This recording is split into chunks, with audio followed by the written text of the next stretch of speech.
요한복음 20장 1절에서 9절까지 8절까지의 말씀입니다.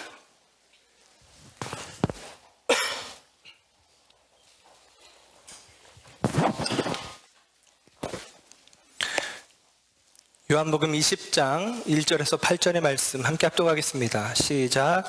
안식 후 첫날 일찍이 아직 어두울 때에 막달라 마리아가 무덤에 와서 돌이 무덤에서 옮겨진 것을 보고 시몬 베드로와 예수께서 사랑하시던 그 다른 제자에게 달려가서 말하되 사람들이 주님을 무덤에서 가져다가 어디 두었는지 우리가 알지 못하겠다 하니 베드로와 그 다른 제자가 나가서 무덤으로 갈새 둘이 같이 다름질하더니 그 다른 제자가 베드로보다 더 빨리 달려가서 먼저 무덤에 이르러 구부려 세마포 놓인 것을 보았으나 들어가지는 아니하였더니 시몬 베드로 따라가서 무덤에 들어가 보니 세마포가 놓였고 또 머리를 쌌던 수건은 세마포와 함께 놓이지 않고 딴 곳에 쌌던 대로 놓여 있더라.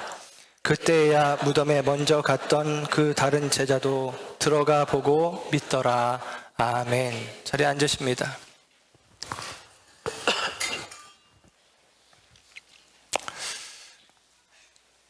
오늘도 주님의 은혜와 은총이 저와 여러분 가운데 함께하기를 축원합니다. 여러분, 실족하지 않기 위해서는 예배 시간에 시계를 보는 게 아닙니다. 오늘 연합 예배로 모여져서 좀 고민을 하다가 제가 사실은 갑작스럽게 잘 못하는 PPT를 좀 준비를 했습니다.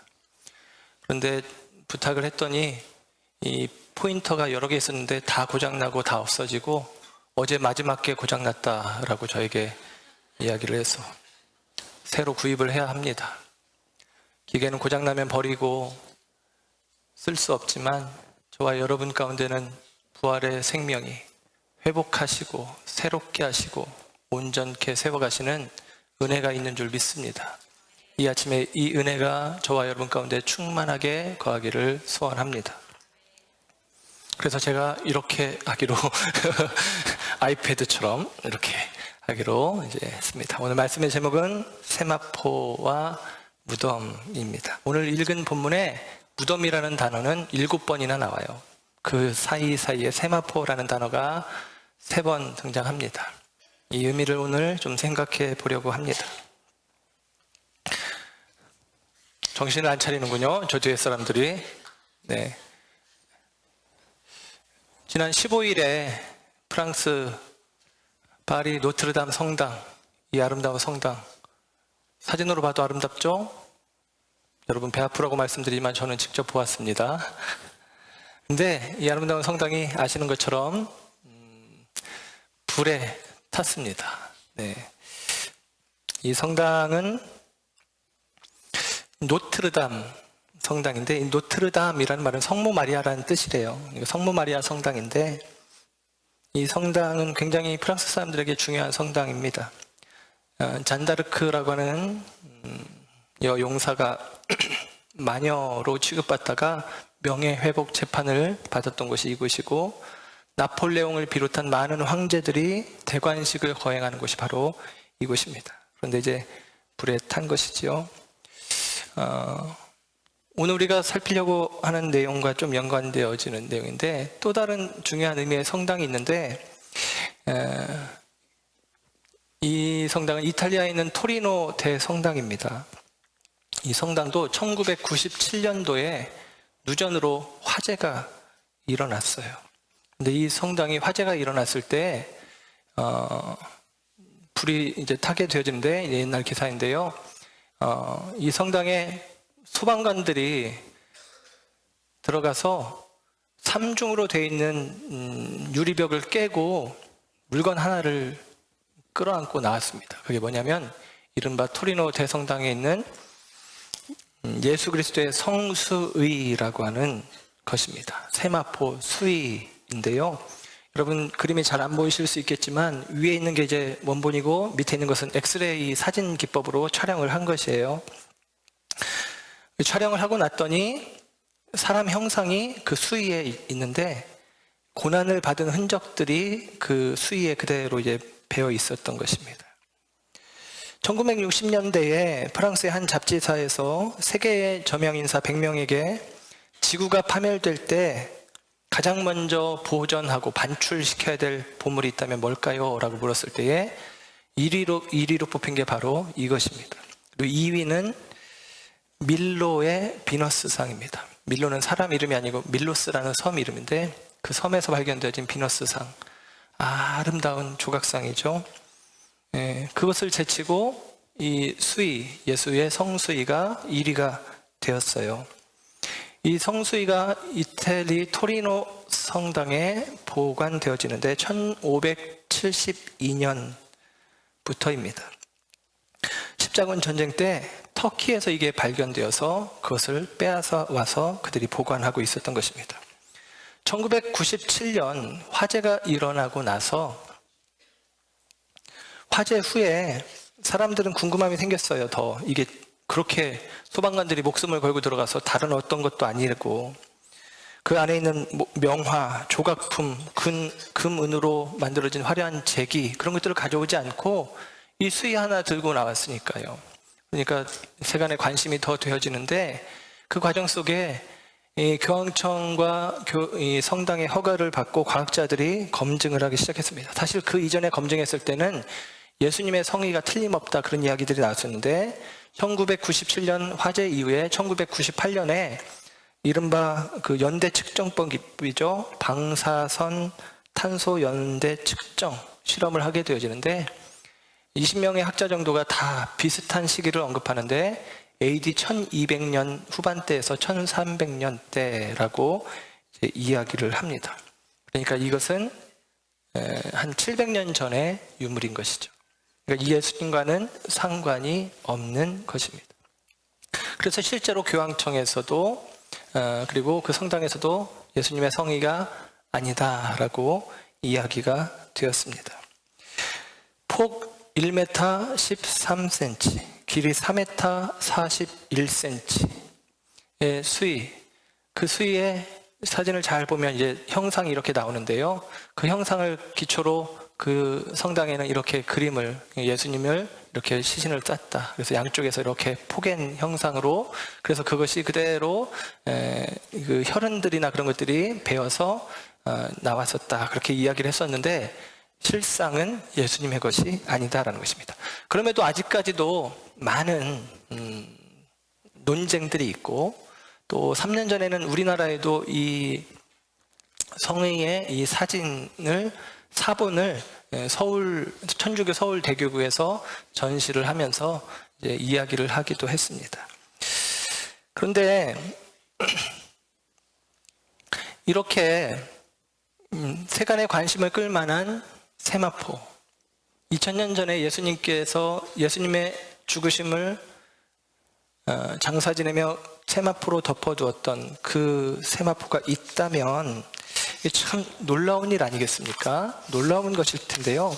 그것이 사람들에게 이렇게 중요하게 여겨지는 것은 사실은 이 세마포라고 하는 것이, 특별히 수위라고 하는 것은 죽은 사람을 감싸는 것입니다. 그리고 그것은 그냥 이내 썩어지고, 그리고 어쩌면 우리 눈앞에 보여진다 하더라도 더럽고 불결한 것으로 여기고 내어버릴 것인데, 그것이 이렇게 세계에서 가장 아름다운, 가장 귀한 보물로 여겨지는 것이 무엇 때문일까? 바로 예수님의 몸을 감쌌다라고 하는 사람들의 기대, 생각 때문이겠죠. 그런데 여러분, 오늘 본문의 이야기 속에서는 그보다 더 중요한 의미가 있는데, 오늘 본문에도 그래서 세마포로 쌌다라는 의미들을 요한은 설명을 해주고 있는데요. 이 세마포가 이렇게 귀한 것은 예수님의 부활의 증거품으로 간주될 수 있기 때문입니다. 세마포라는 증거물을 보면 예수님이 부활하신 게 맞구나라는 생각을 할 수가 있다라고 하는 사실이죠. 근데 여기서 저는 이런 생각을 해봅니다. 우리가 성금요 예배 때 말씀드렸던 것처럼 이 세마포, 그리고 오늘 말씀의 제목이 세마포와 무덤인데, 이것을 드린 사람이 있어요. 아리마대 요셉입니다. 아리마대 요셉이 예수님을 위해서 세마포를 사서 가지고 와서 예수님의 시신을 싸고, 그와 더불어 니고데모가 향품을 가져와서 장례식을 치르게 되어집니다. 그리고 그 아리마대 요셉의 무덤이, 자기가 들어가려고 준비했던 무덤이 예수님의 시신이 놓여지게 되어지는 것이죠. 만약에 2000년 전에 아리마대 요셉이 그 세마포로 자신의 수의를 삼았더라면 그 세마포는 요셉의 시신과 함께 그냥 벌써 썩어 흙이 되었을 것입니다. 그런데 진품은 아니지만 사람들은 그 예수님의 수의라고 하는 생각에 이것에 커다란 관심을 그리고 갖고 있었다라고 하는 사실이죠. 지금도 얼마나 많은 사람들이 이와 같은 예수님의 부활의 흔적, 실제의 흔적을 찾아 헤매는지 모릅니다. 그런데 여러분, 말씀드리지만 아직까지 예수님의 시신을 쌌던 세마포라고 하는 것이 발견된 적은, 오해와 착각은 있었지만 없습니다.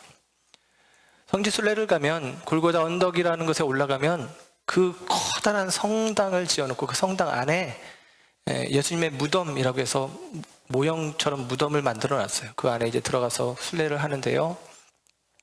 그 무덤도 사실은 실제 무덤이라고 볼 수가 없습니다. 그런데 그 무덤에 수많은 순례객들이 찾는 것 역시도 예수님의 무덤이라는 생각, 그 가치 때문일 것입니다.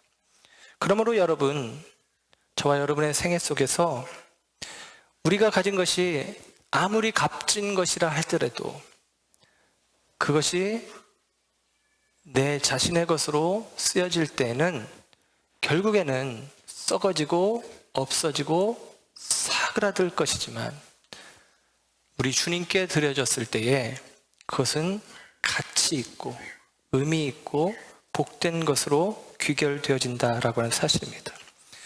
사랑하는 여러분, 저와 여러분의 삶이 이 부활의 절기에 우리가 새 생명 가운데 또 의미상 영원한 것들을 우리가 추구하는, 영원한 것들을 추구하는 저와 여러분의 마음 가운데 이 깨달음이 있길 원합니다.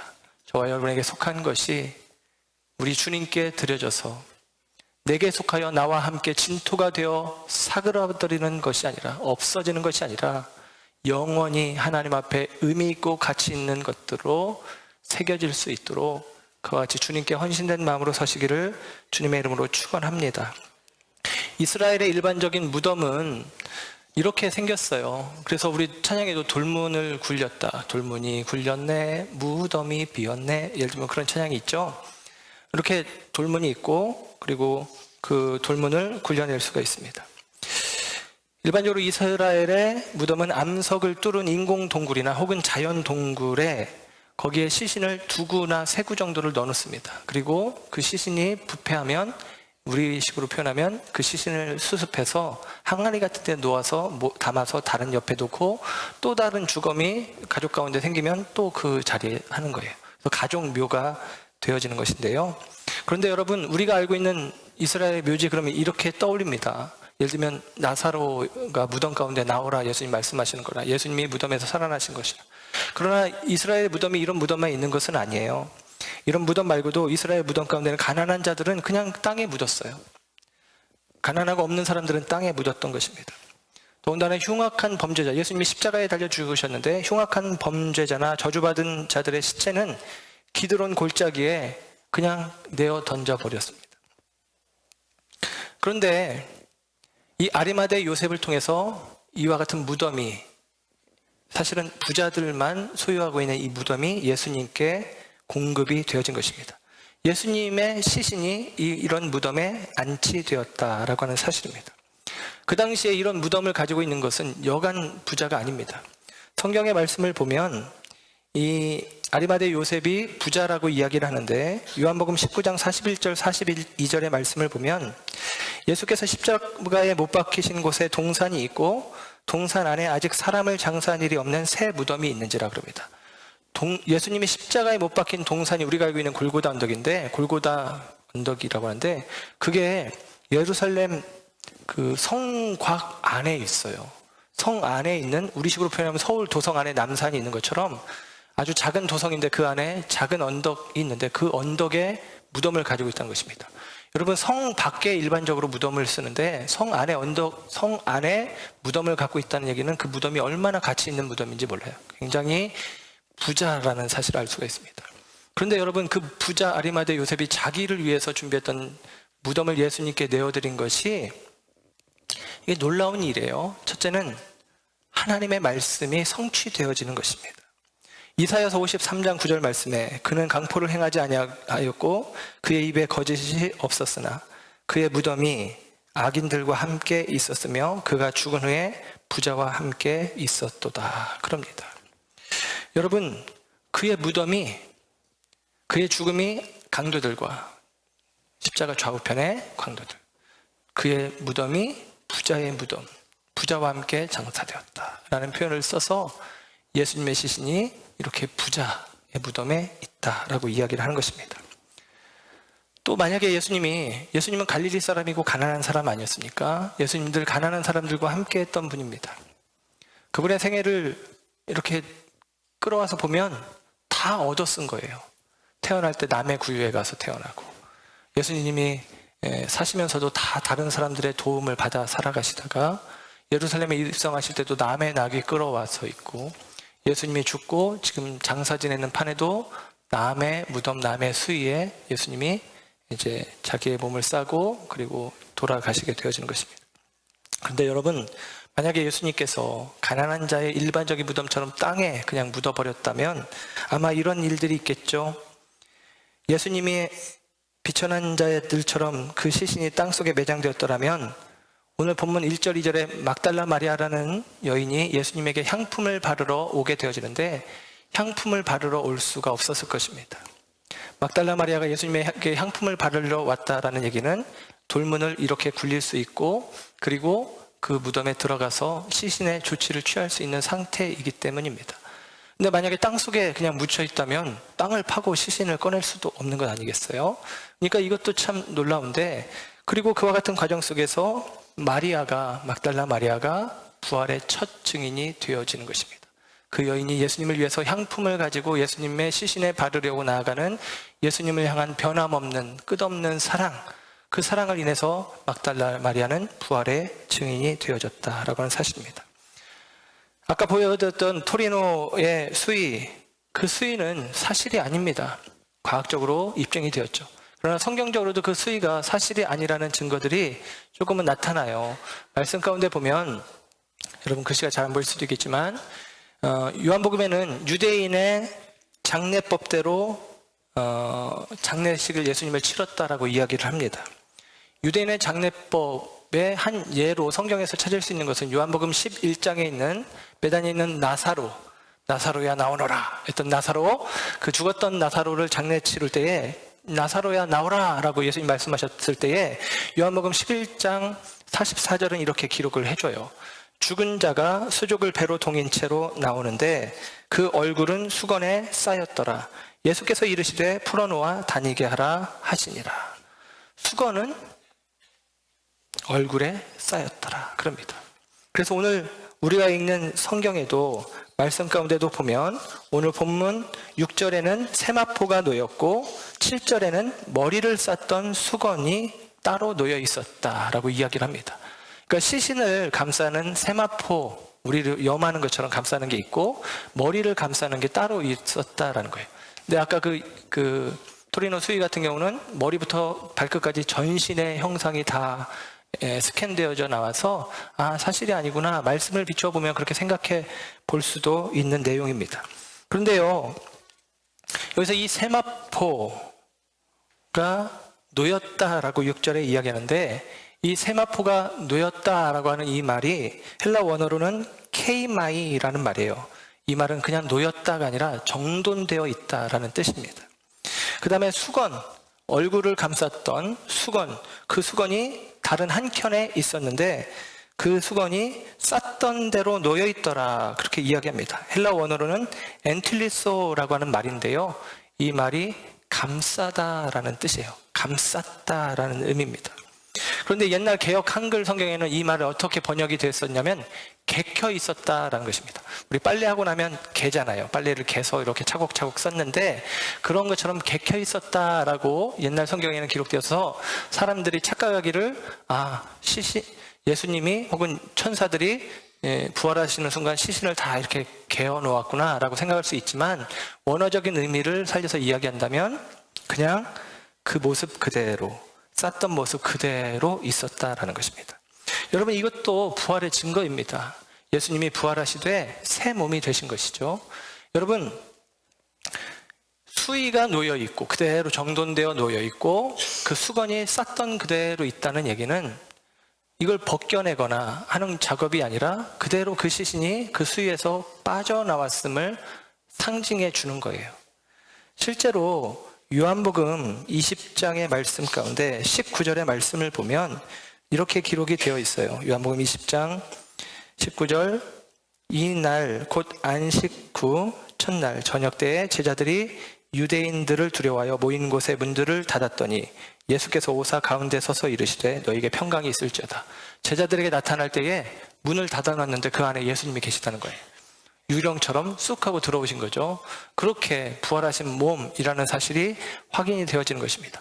그리고 또한 이 세마포가 남아있다는 것은, 오늘날 우리가 그것을 갖고 있지는 않지만 세마포와 수건이 남아있다는 것은, 그게 남아있는 이유는 마태복음에 그 이유가 있는데, 예수님을 십자가에 못 박는데 주도적인 역할을 했던 대제사장들과 장로들이 빌라도에게 가서 요청을 합니다.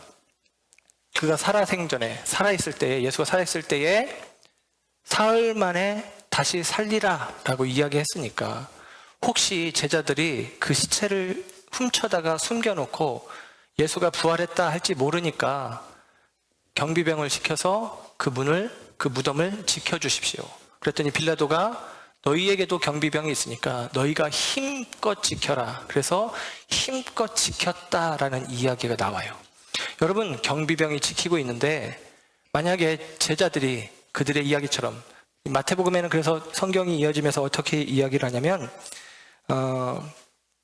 그렇게 얘기됐던 대로 돈을 주고 병사들에게 거짓말을 하게 한 것처럼, 제자들이 훔쳐갔다라고 얘기한 것처럼 오늘날까지는 마태복음이 쓰여질 때까지 대략 AD 64년 5년경으로 추측되어지는데 약 30년 정도 지난 때까지 제자들이 예수님의 시신을 훔쳐갔다, 그렇게 이스라엘 전역에는 소문이 나 있었다라는 것입니다. 그러나 여러분, 이 세마포가 그대로 정돈된 채로 남아있고 그 수건이 그대로 남아있음은 시신을 훔쳐가지 않은 또 다른 증거예요. 시신을 만약에 훔쳐간다면 경비병이 지키고 있는데 그 상황 속에서 돌문을 굴리는 것도 쉽지 않은 일이지만 그 긴박한 상황 속에서 그 세마포를 따로, 예수님의 시신을 감쌌던 세마포를 벗겨서 그것을 따로 정돈해 놓고 따로 가지런히 놓고 시신만 들고 나갈 수가 있느냐, 도둑이 그럴 정신이 있느냐? 그렇지 않다라는 것이죠. 세마포째 끌어안고 달려나갔을 거예요. 그런데 오늘 성경에는 두 증인으로 이야기할 수 있는, 막달라 마리아는 여자는 증인이 안 돼요. 여러분에게 미안하지만 고대 사회의 여자는 증인의 역할을 하지 못하고 2명 이상의 성인 남자가 증인 역할을 하는데, 마리아가 무덤이 빈 것을 보고 가서 제자들에게 얘기했을 때에 베드로와 요한이 달려옵니다. 요한이 먼저 들어갔어요. 그 이유를 이렇게 짐작합니다. 요한이 젊어서 달리기가 더 빨랐다. 그래가지고 요한이 들여다봤는데 안에 안 들어가고 베드로가 올 때까지 기다렸다가 겁이 많아서 그런지 못 들어갔는데 베드로가 들어가서 보았다라고 합니다. 그것도 의미가 있어요. 요한이 먼저 베드로가 오기 전에 들어가 버려서 뭔가를 조치를 취했다면 증거가 흐트러질 수 있는데, 그렇지 않은 상태에서 베드로와 요한이 더불어 함께 보고 증거하는 것입니다. 그 증거는 무엇이냐? 부활이죠. 시신을 훔쳐간 게 아니라 부활했다라고 하는 사실을 이야기하고 있는 것입니다. 그리고 그 부활의 증거가 세마포요 빈 무덤인데, 이것이 아리마대 요셉이 자기를 위해서 쓰려고 했던 것이지만 주님께 내어드렸을 때에 놀라운 부활의 현장이 되어지고 부활의 증거가 되어졌다라고 하는 사실입니다. 이 과정 속에 참으로 놀라운 것은 예수님의 시신을 쌌던 세마포가 정돈되어 있는 모습입니다. 부활은 재창조의 현재다라고 생각을 합니다. 말씀을 보면서 이런 말씀이 생각이 나는데요. 부활은 재창조의 현재다. 세마포, 수건, 긴박한 상황 속에서 훔쳐갔다면 흐트러지는 것이 아니면 없어지는 것이 맞지만 그것이 정돈되어진 상태로 그대로 놓여 있다라는 것이죠. 질서 있게 그대로 있는 것입니다. 그게 바로 부활의 현장의 모습입니다. 부활은 곧 질서예요. 저와 여러분들이 부활 신앙을 갖는다는 것은 질서를 회복하는 것입니다. 하나님이 하시는 일이 바로 이것입니다. 창조의 때에 세상이 땅 위에 혼돈이 있다라고 이야기합니다. 그게 카오스라는 말이에요. 혼돈하다라는 것이죠. 근데 그 카오스를 하나님이 코스모스, 질서, 조화로 바꾸어 내십니다. 하나님은 질서의 하나님이십니다. 저와 여러분의 인생 가운데 죄로 말미암아 혼돈되고 어그러진 인생 속에 우리 가운데 부활, 새 생명이 주어지고 새 삶이 주어졌다는 얘기는 저와 여러분의 삶 역시도 질서 있고 혼돈 그리고 정돈된 삶으로 세워져야 된다라고 하는 사실입니다. 구약 성경에는 죄 지은 아담과 하와를 위해서 하나님이 하신 일은 짐승을 잡아서 가죽 옷을 입히신 것입니다. 그런데 하나님의 나라에서 우리 가운데 입혀지는 옷은 세마포 옷이라고 이야기를 합니다. 창세기 3장 21절에는 여호와 하나님이 아담과 그의 아내를 위하여 가죽 옷을 지어 입히시니 그랬어요. 그것도 은혜죠. 은혜로 덧입혀진 우리인데 요한계시록에 가면 계시록 19장 8절에 이렇게 이야기합니다. 그에게 빛나고 깨끗한 세마포 옷을 입도록 허락하셨으니 이 세마포 옷은 성도들의 옳은 행실이로다. 깨끗한 세마포 옷을 입도록 허락하셨다라는 것입니다. 저와 여러분 가운데 은혜로 입는 것이죠. 가죽 옷도 은혜로 입지만 부활 예수를 통해서 우리 가운데 주어지는 새로운 옷은 세마포 옷입니다. 그리고 이 세마포 옷을 우리에게 입히기 위해서 예수님은 당신의 고난의 죽음의 몸을 이 세마포로 감쌌던 것입니다. 사랑하는 여러분, 저와 여러분이 오늘 이 부활절 아침 주님께서 우리 가운데 새 옷을 입히신다는 사실을 기억하십시오. 바울은 종종 그래서 우리에게 이런 이야기를 합니다. 너희가 그리스도로 옷 입었다. 너희가 그리스도로 옷 입었다면 이제는 더 이상 죄 가운데 살아서는 안 된다. 오늘 세례식을 행하면서도 가장 많이 언급된 표현이 주님 안에서 새 생명이 되었다. 죄와 분리된 삶을 살아야 된다는 것입니다. 저와 여러분이 예수님의 살과 피를 먹고 마시며 우리 가운데 다짐하는 것은 주님의 생각, 주님의 마음으로 살아가겠다는 결단입니다. 이것이 부활신앙을 가지고 있는 저와 여러분의 삶이 되어야 하는 것입니다. 특별히 계시록에 나오는 바 세마포는 성도들의 옳은 행실이다라고 이야기합니다. 이것이 우리가 갖고 있는 착한 선행 정도로 생각하지 마십시오. 우리들의 옳은 행실은 믿음입니다. 믿음의 행위, 믿음의 행함이 저와 여러분 가운데 필요하죠. 그 믿음으로 말미암아 우리는 하나님의 은혜를 덧입는 것입니다. 그 은혜가 우리 가운데 있는 것이죠. 또 한 가지 마지막으로 여러분에게 부탁드릴 것은 오늘 이 부활의 현장이요, 부활의 증거가 되었던 이 무덤과 세마포, 아리마대 사람 요셉의 세마포요, 아리마대 사람 요셉의 무덤인데 이것이 주님께 드려지는 것으로 말미암아 아름답고 복되게 쓰여지는 것처럼 오늘 부활신앙을 가지고 일어서는 저와 여러분이 오늘 저와 여러분의 인생 가운데 나를 위해 예배했던 가장 귀한 것, 가장 중요한 것, 그것을 주님 앞에 내어드리기를 결단하시기를 주님의 이름으로 축원합니다. 그럴 때에 땅에 내 육체와 더불어 진토로 없어지는 세마포, 사람들이 꺼려하는, 찾기를 두려워하는 무덤이 아니라 부활의 현장으로, 그리고 부활의 증거로 저와 여러분의 그 귀한 것들이 인정받게 되어질 것입니다. 저와 여러분이 주님 앞에 나의 세마포와 무덤을 드리겠다는 옳은 행실의 결단이 서시는 이 아침 되길 원하고, 저와 여러분 가운데 개인적으로 하나님 앞에 내가 부활신앙을 가지고 있다는 증거, 내게 가장 귀한 것으로 하나님께 내어드리는 그 믿음의 결단과 그 모습들이 있어서 저와 여러분이 부활 신앙 가운데 있음을 확인하기를 주님의 이름으로 축원합니다. 기도하겠습니다.